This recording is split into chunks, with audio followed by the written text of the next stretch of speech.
ত্রয়োদশ জাতীয় সংসদ নির্বাচনে বেসরকারিভাবে চূড়ান্ত ফলাফল ঘোষণা করেছে নির্বাচন কমিশন। 299টি আসনের মধ্যে 297টি আসনের আনুষ্ঠানিক ফলাফল ঘোষণা করা হয়। তবে আইনি জটিলতায় চট্টগ্রাম 2 ও 4 আসনের ফল ঘোষণায় স্থগিত রাখা হয়েছে। ঘোষিত ফলাফল অনুযায়ী 212 আসনে নিরঙ্কুশ জয় পেয়েছে বিএনপি জোট।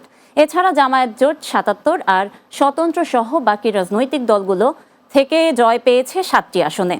বিস্তারিত বুলবুল আহমেদের প্রতিবেদনে। অবাধ, সুষ্ঠু, নিরপেক্ষ ও শান্তিপূর্ণভাবেই গতকাল অনুষ্ঠিত হয়েছে ত্রয়োদশ জাতীয় সংসদ নির্বাচনের ভোট গ্রহণ ও গণভোট। এরপর থেকেই রাতভর চলেছে গণনা। গভীর রাত থেকে সারা দেশ থেকে আসতে শুরু করে ফলাফল। নির্বাচন কমিশন থেকে কিছু সময় পরপর জানানো হয় প্রাপ্ত ফলাফলের তথ্য। ভোরের আগেই বেশিরভাগ আসনের ফল ঘোষণা করে কমিশন। আরো ভালো নির্বাচন করার জন্য তবে শুক্রবার দুপুরে চূড়ান্তভাবে বেসরকারি ফলাফল ঘোষণা করে নির্বাচন কমিশন। এতে দেখা যায় বিএনপি জোট পেয়েছে 213টি আসন আর জামাত জোট পেয়েছে 77টি আসন। বাকি 7টি আসনে জিতেছে অন্যরা।